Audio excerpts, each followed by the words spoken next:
자, 오늘 우리에게 주신 하나님 말씀은 마태복음 9장 말씀입니다. 마태복음 9장 35절에서 38절 말씀 보도록 하겠습니다. 마태복음 9장 35절에서 38절, 사랑의 원천이라고 하는 제목을 가지고 하나님의 말씀 봅니다. 마태복음 9장 35절에서 38절, 우리 한 절씩 교독합니다. 예수께서 모든 도시와 마을에 두루 다니사 그들의 회당에서 가르치시며 천국 복음을 전파하시며 모든 병과 모든 약한 것을 고치시니라. 무리를 보시고 불쌍히 여기시니 이는 그들이 목자 없는 양과 같이 고생하며 기진함이라. 이에 제자들에게 이르시되 추수할 것은 많되 일꾼이 적으니 그러므로 추수하는 주인에게 청하여 추수할 일꾼들을 보내주소서 하라 하시니라. 아멘. 우리 지난주에 모세를 보면서 모세에게도 하나님께서 이렇게 외칩니다. 3장 9절에 이제 가라. 하나님께 불렀으니까 이제 가라. 이스라엘 자손의 부르짖음이 내게 달하고 애굽 사람들이 그들을 괴롭히는 학대도 내가 보았다라고 얘기합니다. 그리고 또 10절에도 이제 가라. 내가 너를 바로에게 보내어 너에게 내 백성 이스라엘 애굽에서 인도하여 내게 하리라 하는 사명과 파송을 함께 주신 것을 보게 됩니다. 이런 사명과 파송은 제자들에게도 똑같은 것 같습니다. 예수님이 먼저 모본을 보여주셨죠.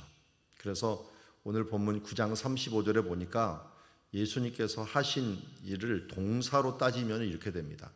두루 다니셨다, 가르치셨다, 전파하셨다, 고치셨다 라고 얘기합니다. 그러니까 예수님께서 이 땅에 오셔서 한 일을 하나로 딱 요약한 게 오늘 마태복음 9장 35절이에요. 도시와 마을에 두루 다닙니다. 왜 다니는가 봤더니 가르치는 일이에요. 회당에서 가르치시고 또 천국 복음을 나가서는 전파하시고 모든 병과 약한 것을 고치시는 일들, 이 부분들을 행하시는 것을 보게 됩니다. 자, 그런데 왜 예수님께서는 이 땅에 오셔서 뭘 가르쳤습니까? 천국 복음을 가르쳤습니다. 천국 복음을 가르치는 것도 그런데 왜 모든 병과 모든 약한 것들을 고치셨을까요? 이 땅에 오셔서 뭘 가르쳐주고 뭔가 고쳐주고 이 교훈하고 한다는 것은 에너지가 많이 들어가는 거고 무언가 소원이 있다는 거예요.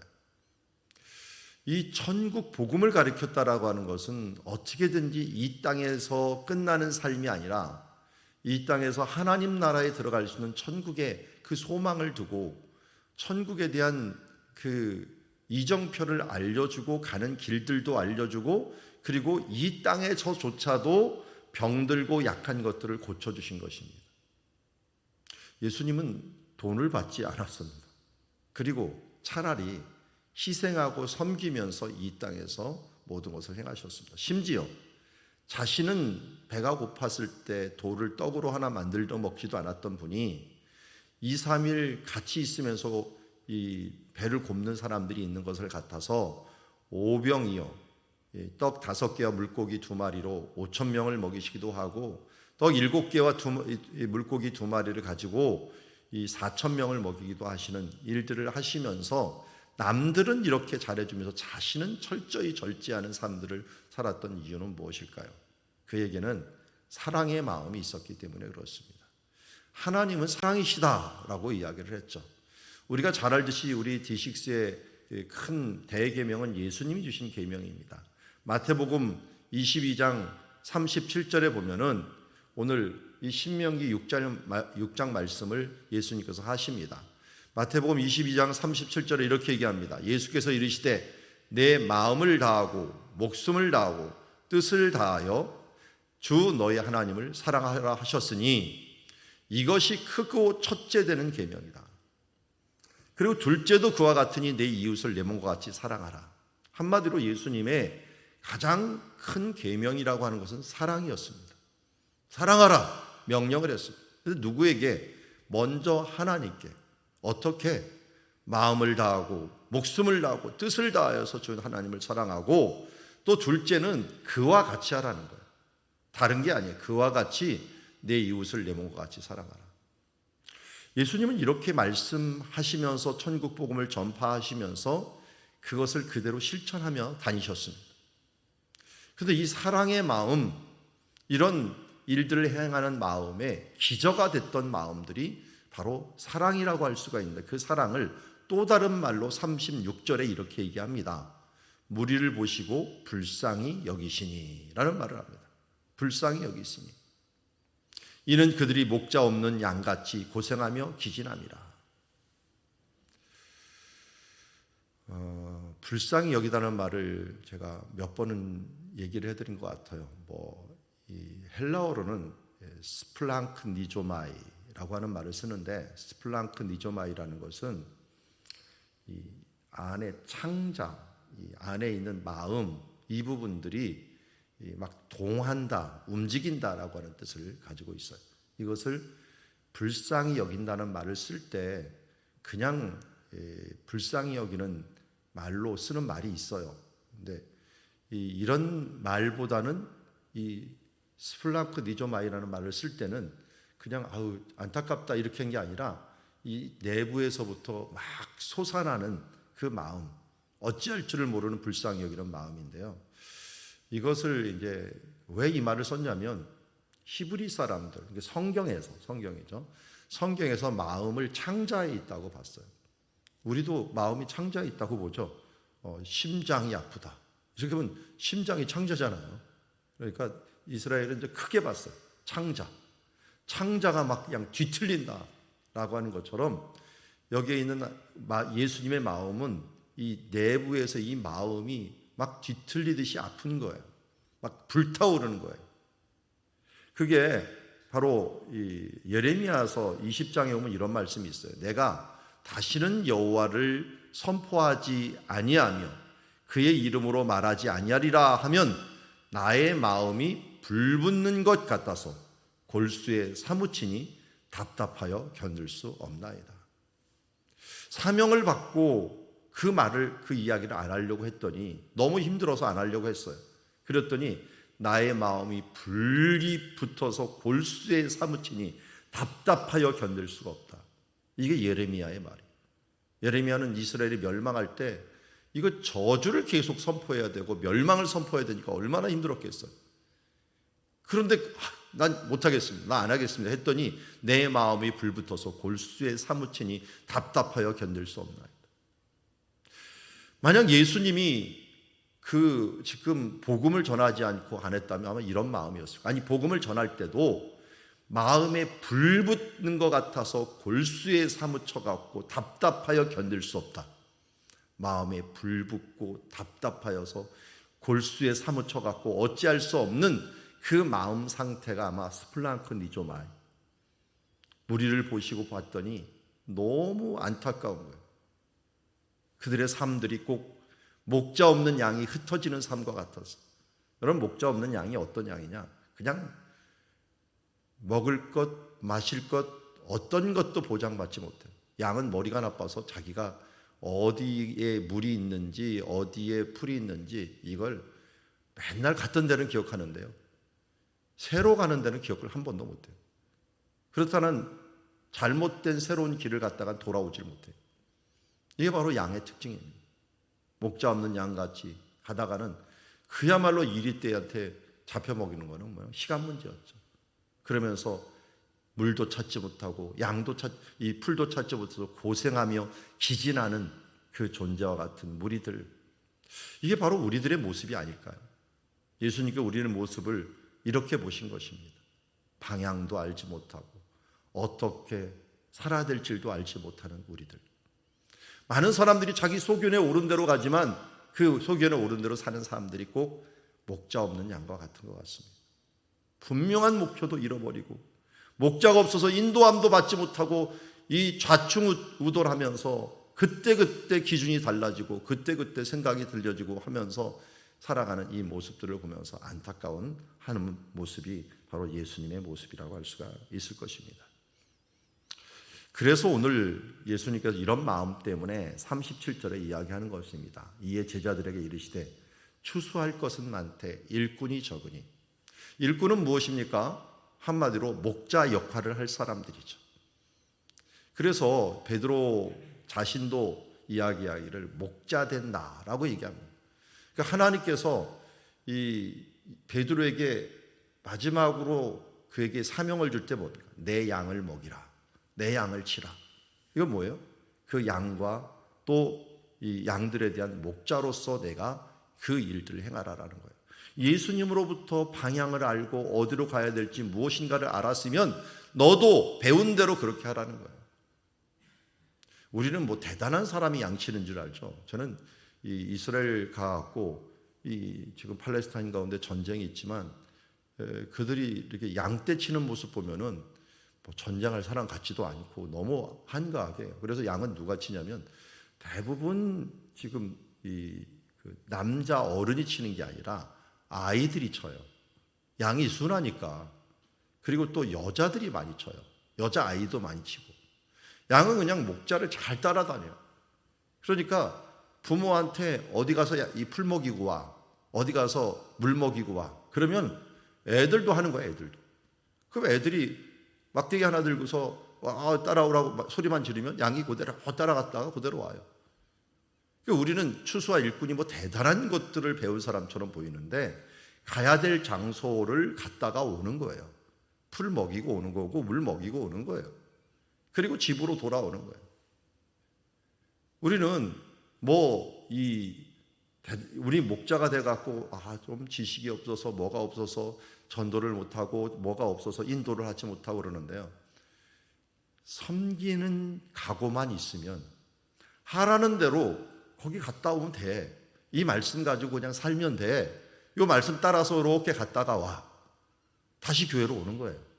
일주일 동안 말씀을 지시를 받으면 그 말씀 따라 쪼로로 갔다가 그리고 다시 교회로 돌아와서 거기서 또 지침을 받고 맨날 똑같은 데 가면 이 초지가 망가지니까 이번에는 이쪽 갔다. 몰라? 그러면 날 따라와 하면서 한번 또 따라갔다가 오고 그러면서 가는 거예요. 그런데 양떼는 의외로 멀리 있는 걸 잘 못 봐요. 그러니까 어른들이 저기야 저기 하면서 아이들한테 알려주기만 해도 갔다 올 수 있는 목자에게 주는 또한 하나님의 그 능력들이 있어요. 그걸 이제 갑절의 영감이라고 하죠.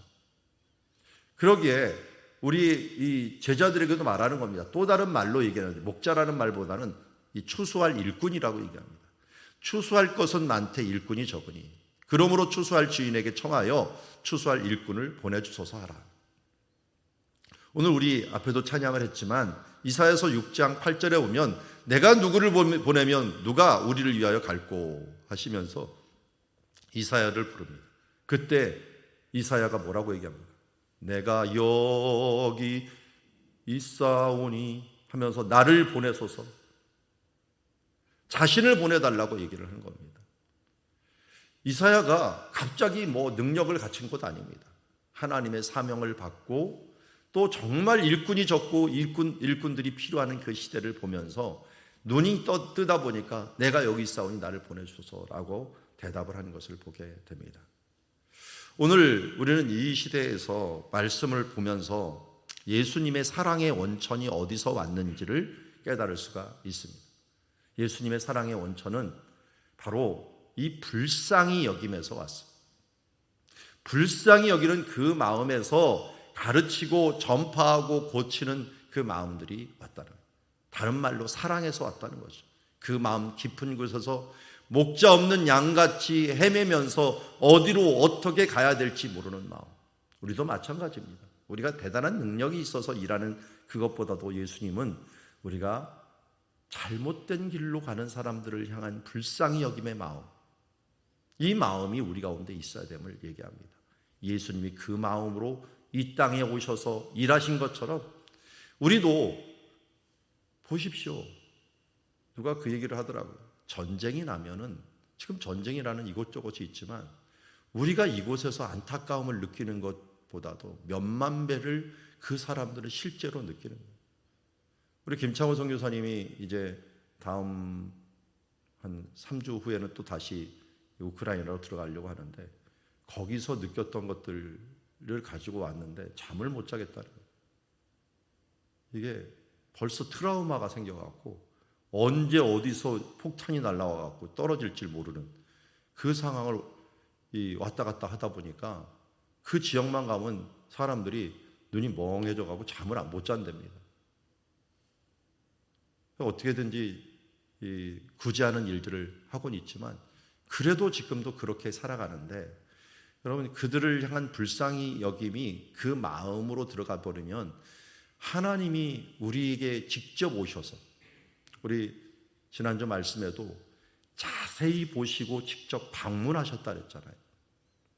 소돔과 고모라만 방문한 게 아니라 사실은 이스라엘에게도 방문해서 그들을 보시고 동감하시고 있으면서 그 마음으로 예수님이 이 땅에 내려오셔서 우리를 불쌍히 여기시고, 그래서 어떻게든지 쉬지 아니하고 가르치고 전파하고 고치시면서 제자들에게 간절하게 부탁을 합니다. 너희들은 기도해야 된다. 일꾼이 부족하다. 정말 빨리 이들을 추수하지 아니하면 언제 어떻게 하나님께서 이 모든 것을 끝날 수가 없는데, 추수할 곡식은 많대, 일꾼이 적구나. 사람 낚는 어부가 되라. 내 양을 치라, 내 양을 먹이라 하면서 예수님의 우리의 부탁은 이 불쌍히 여김, 스플랑코 니조마이라고 하는 이 간절한 마음에서 우리 가운데 온 줄 믿습니다. 우리 오늘 그 마음을 가지고 하나님 앞에 또 살아가는 주의 자녀들이 되기를 원합니다. 우리 지난주에 불렀던 찬양인데요, 주님 내가 여기 있사오니 하는 찬양을 함께 불렀으면 좋겠습니다. 우리 이게 안 나와서 좀 안타까운데. 나오네요. 찬양 부르려니까 나오네. 자, 주님 내가 여기 있사오니 우리 함께 찬양하고 나가도록 하겠습니다. 주님 내가 여기 있사오니 나를 보내소서. 나의 마음 나의 몸 주께 드리오니 주 받으옵소서.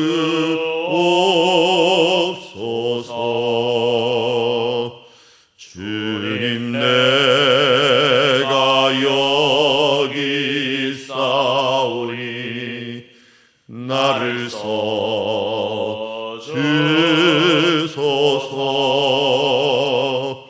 가진 것 모두 다 주께 드리오니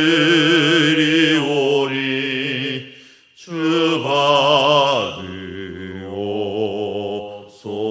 한 번 더 합니다. 주님 내가 여기 있사오니 주님 내가 여기 있사오니 나를 보내소서. 나의 마음 나의 몸 주께 드리오니 주 받으옵소서.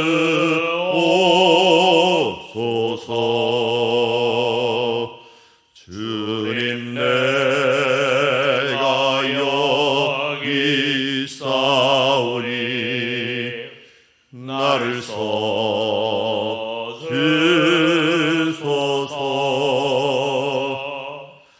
가진 것 모두 다 주께 드리오니 주 받으옵소서.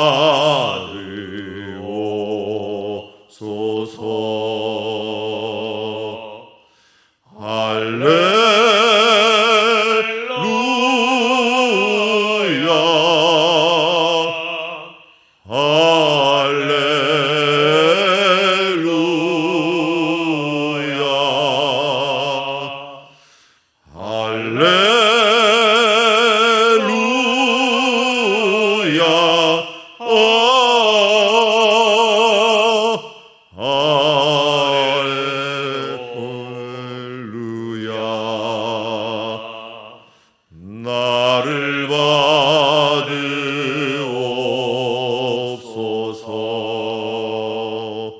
나를 받으옵소서.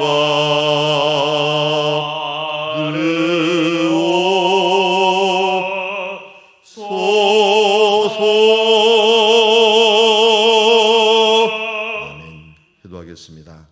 하나님, 당신의 일하심의 큰 원천은 스플랑크니조마이, 우리를 불쌍히 여김, 우리를 마음 깊숙이서 어찌할 줄 모르는 마음으로 사랑하심, 그곳에서 그 마음에서 우리를 위하여 이 땅에 오셨고, 이 땅에 오신 예수님은 떠나시기 전에 어떻게든지 더 바른 길을 보여주기 위하여 이곳저곳을 두루 다니시면서 회당에서 가르치시고 천국 복음을 전파하시며, 그리고 약한 자, 병든 자를 고치시면서 하나님의 나라에 대한 그 복음으로 다시 일어날 것을 외치며 또 전도했던 모습을 보며, 이것도 모자라 이제 제자들에게 너희들은 더 기도해야 될 것이다. 추수할 곡식은 많되 일꾼이 적으니 너희들도 함께 가자. 그리고 또 다른 사람들을 구하여서 제자를 삼아 그들로 통하여 이 마음을 가지고 또 너희들도 고치고 가르치고 또한 그들을 세우는 일들, 복음을 전파하는 일들 감당하라고 우리에게 말씀하여 주셨습니다. 주님, 이 사명을 받은 우리도 주님, 내가 여기 있사오니 우리가 아이와 같고 어린아이와 같지만 주님, 우리가 가라는 대로 가고 주여 보내는 대로 보내며 양떼를 인도하여 꼴을 먹이고 물을 먹이는 일들을 감당할 수 있도록 하나님 은혜 베풀어 주시고 함께하여 주시옵소서. 그리하여 자기의 위치에서 충성을 다하고 목동으로서의 사명을 다했던 다윗을 사용하셨던 하나님, 오늘도 우리가 아이와 같은 자녀로 아직도 아는 것도 배운 것도 또 해야 될 것도 미흡하지만 주님이 원하시는 그 길, 내가 여기 있사오니 이 작은 존재라도 원하신다면 써주시옵소서.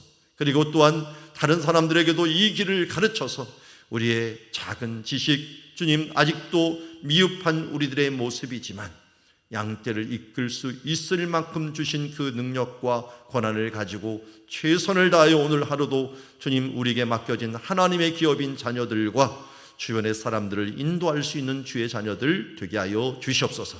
예수님의 이름으로 기도드리옵나이다. 아멘. 오늘 말씀을 통하여 우리에게 말씀합니다. 제자들도 미흡했습니다.